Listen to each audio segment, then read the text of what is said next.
नमस्कार, स्वागत है आप सभी का विशिष्ट न्यूज में और मैं हूं रेणुका। अब देखते हैं आज की खास खबर। सबसे पहले तो हमारी ये पुरजोर मांग है इस पत्रकार वार्ता के माध्यम से कि भोपाल की सांसद प्रज्ञा ठाकुर ने जो बयान दिया है उसके खिलाफ कार्रवाई की जानी चाहिए, उनके खिलाफ मामला दर्ज किया जाना चाहिए और देश के प्रधानमंत्री श्री नरेंद्र मोदी जी और कांग्रेस के राष्ट्रीय अध्यक्ष और मध्य प्रदेश के अध्यक्ष को भी इस संबंध में अपनी स्थिति साफ करनी चाहिए कि वो प्रज्ञा ठाकुर के बयान को लेकर वो क्या सोचते हैं और क्या देखते हैं। भाजपा द्वारा इस संबंध में इस समय तक कोई भी कार्रवाई न की जाना बहुत चिंताजनक बात है और भाजपा का जो वास्तविक कैरेक्टर क्या है ये उसको बताने वाली बात है। दूसरी बात ये कि ये सरकारी पैसे से धार्मिक उन्माद फैलाने की साजिशें कर रही हैं। सरकार के संस्कृति विभाग का जो पैसा है वो सांप्रदायिकता फैलाने के लिए इस्तेमाल किया जा रहा है। पाठ्यक्रम में मनमाने ढंग से संशोधन किया जा रहा है, पाठ्यक्रम में तोड़फोड़ की जा रही है ताकि जो सांप्रदायिक जो बातें हैं उनको पाठ्यक्रम के रूप में प्रस्तुत किया जा रहा है। इस तरह आने वाली पीढ़ी, नई पीढ़ी के भविष्य से भी खिलवाड़ किया जा रहा है, उसकी मानसिकता को भी सांप्रदायिक प्रदूषित करने की साजिशें की जा रही हैं। इसकी हम कड़ी भर्त्सना करते हैं। और दूसरी बात ये कि कानून व्यवस्था के नाम पे विपक्ष की पार्टियों, राजनीतिक दलों को किसी जन आंदोलन प्रदर्शन करने के लिए तरह तरह के कानून बना दिए गए हैं, लेकिन भाजपा के लोगों को प्रदर्शन करने के लिए कोई कानून नहीं है। कब, कहाँ, कौन सा प्रदर्शन भाजपा के लोग कर देंगे इसके कोई मापदंड नहीं है। और उन नियम, भाजपा का नियम तोड़ती है तो उसके खिलाफ कोई कार्रवाई नहीं की जाती। और अगर विपक्षी दल, वामपंथी दल खासतौर पर जनता के हक की बात करने के लिए कोई प्रदर्शन करना चाहते हैं या करते भी हैं तो उनके मार्ग में तरह तरह की बाधाएं खड़ी की जाती हैं। हम इसकी कड़ी भर्त्सना करते हैं। भोपाल में और इंदौर में पुलिस कमिश्नर प्रणाली जो लागू की गई है उसका नुकसान एक ये भी हुआ है कि विपक्ष के ऊपर अनावश्यक रूप से नाकाबंदी कर दी गई है। इसकी भी हम कड़ी भर्त्सना करते हैं। एक स्वच्छ पारदर्शी नीति सभी राजनीतिक दलों के लिए समान रूप से स्थापित की जानी चाहिए।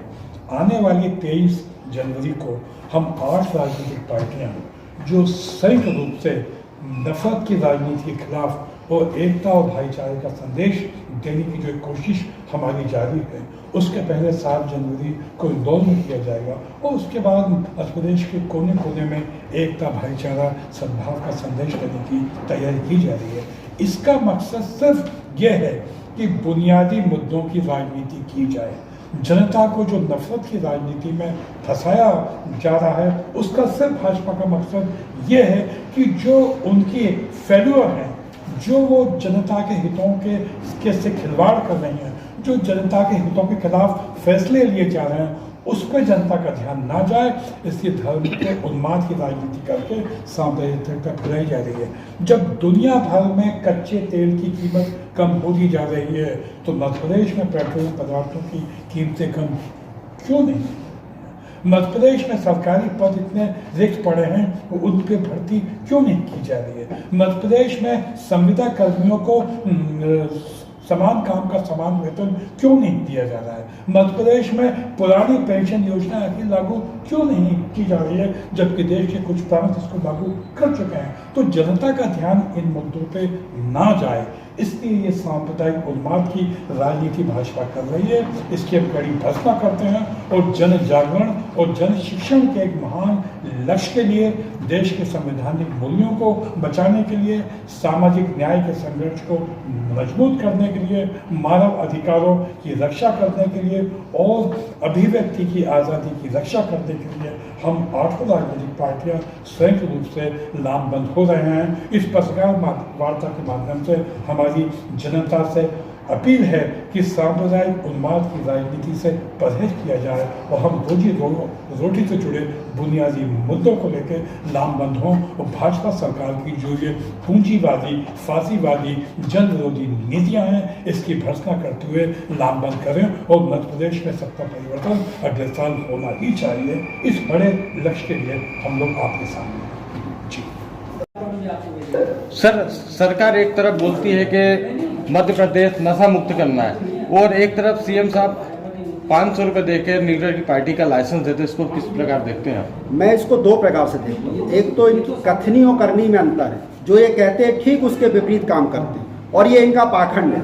ये यहाँ बस से नहीं, इनकी ऊपर की भी नीति है। आप देखिए, एक दुर्घटना जेएनयू में हुई, टुकड़े टुकड़े गैंग के रूप में ये हमेशा हर बात पे मध्य प्रदेश के मुख्यमंत्री और मध्य प्रदेश की सरकार में बैठे हुए मंत्री परिषद के सदस्य हमेशा कहेंगे टुकड़े टुकड़े गैंग। जबकि केंद्र सरकार ने लोकसभा में, गृह राज्य मंत्री ने लोकसभा में कहा है कि टुकड़े टुकड़े गैंग समूह को कोई जानकारी नहीं। तो इनकी जो कथनी और करनी में अंतर है, इसलिए ध्रुवीकरण की बात करते हैं। इनकी हर जगह विफलता है। गुड गवर्नेंस में ये फेल हो गए, इसलिए ये चाहते हैं कि ध्रुवीकरण के माध्यम से इस समाज को संवेदन शून्य बनाना चाहते हैं। इनको एक उदाहरण के रूप में मैं बताना चाहता हूं कि 150 लोगों की मौत मोरबी में हुई, लेकिन मोरबी में भाजपा नहीं हारी। मतलब वहां का समाज संवेदनहीन हो गया है, संवेदन शून्य हो गया। ऐसा ही मध्य प्रदेश जो शांति का टापू है, इसको ये उन्माद की राजनीति, फासिस्टवाद की राजनीति करना चाहते हैं। हम लोग सब मिलके इसको बिल्कुल, इनके जो मंसूबे हैं उसको पूरा नहीं होने देंगे, और मध्य प्रदेश की जनता को इनके जो बुनियादी सवाल है उनकी लड़ाई लड़ेंगे। मैं दूसरी बात और बोलना चाहता हूं कि ये आदिवासियों के हितों की बात करते हैं। उनको बिरसा मुंडा जी को भगवान कहते हैं, ठीक साहब। रानी कमलावती के नाम पे स्टेशन कर दिया, लेकिन अभी रतलाम में एक केस में जिसमें डॉक्टर आनंद राय, डॉक्टर अभय ओहारी, हमारे नेता विलेश खराड़ी को गिरफ्तार किया, और विलेश खराड़ी और कम से कम 8 ऐसे उसमें नाम मुकदमा दर्ज हुआ जो कि एसटी हैं, और उन पे SC ST एक्ट लगाया। मैं वही बता रहा हूँ कि इनकी कथनी करनी में अंतर है। आदिवासियों को बोल कुछ रहे हैं और काम ये कर रहे हैं। इन सब के खिलाफ हम सब एकत्र होकर सबसे पहले 7 जनवरी से इंदौर और पूरे प्रदेश में ये कार्यक्रम करेंगे। आप सब लोगों के माध्यम से जनता से कहना चाहते हैं कि जो हमारे बुनियादी सवाल हैं, रोजी रोटी, रोजगार, उस पर आए। हम मध्य प्रदेश को खुशहाल बनाना चाहते हैं। 18 सालों के शासन में इन्हें लूट लिया है, प्रदेश के बिल्कुल कंगाल कर दिया। आर्थिक स्थिति इतनी तबाह है कि जितना हमारा बजट है उससे ज़्यादा कर्जा है। क्या है, आर्थिक रूप से तो ये फेलियर है हर जगह, ऊपर से लेकर नीचे तक। तो मैं ये कहना चाहता हूं कि जनता के सवाल पे देश में जो, प्रदेश में जो सांप्रदायिक उन्माद की राजनीति करना चाहते हैं, उसके खिलाफ हम इस समग्र रूप से आंदोलन करेंगे। झारखंड की सरकार, शिवराज जी ने जब जब कुछ करा है, जब जब कुछ बोला है, उन्हें अपना कारोबार बढ़ाया है। चाहे वो रेत घोटाला हो, संपत्ति घोटाला हो, या ज्ञापन घोटाला हो, अपना कारोबार बहुत बढ़िया बढ़ा है। और उनके ऊपर बड़े लोगों का हाथ भी है। मोदी जी, अमित शाह 100 करोड़ रुपये दे आते हैं, यहाँ सीट की बारी आती हिलने की, वो हिलाते हैं। वो कहते हैं, बीजेपी भाजपा वाले कहते हैं हमारे राम है। मतलब आप लोगों के तो राम है, हमारे राम नहीं है। राम की राजनीति कर रहे हैं। वास्तव में जो शिक्षा की राजनीति है, शिक्षा पे जो पैसे जाना चाहिए, पैसे कम होना चाहिए, दूध के पैसे कम होना चाहिए, सिलेंडर के पैसे कम होना चाहिए।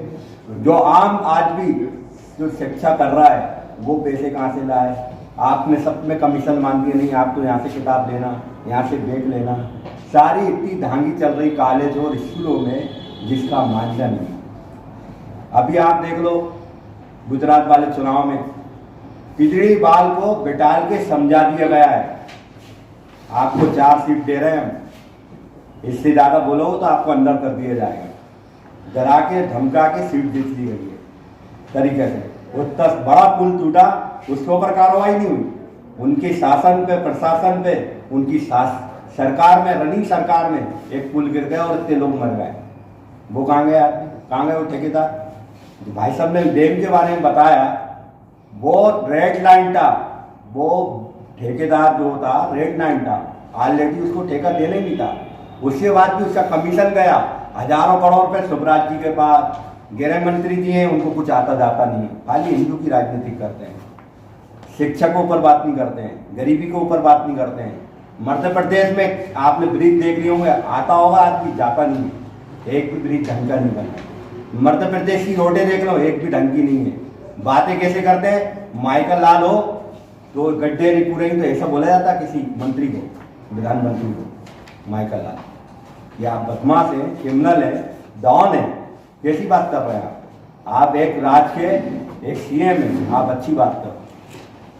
आप जोगी कर रहे हैं तो आप जोगी की तरह करेंगे, आप जोगी की धूल भी नहीं है, आप कुछ भी नहीं कर सकते। यहाँ पे जितने भी विधायक हैं कोई भी ढंग का काम नहीं कर रहा है। यहाँ तो मैं नरेले की यहाँ बैठा हूँ, यहाँ पे सब गुंडे पाल के रखे हैं, हमें ये अपने विश्वास सारण के वहाँ चले आए कोलार, आप रामेश से शर्मा जी वहाँ पे गुंडे पाल के रखे, सब पूरी जनता खराब है। जनता को तंग करके रखा है इन लोगों ने, डरा के काम कराते हैं, अधिकारियों को डराते हैं, धमकाते हैं, आप हमारा काम नहीं करेंगे, चंदा नहीं देंगे, सारे बिल्डरों को डरा के रखा है।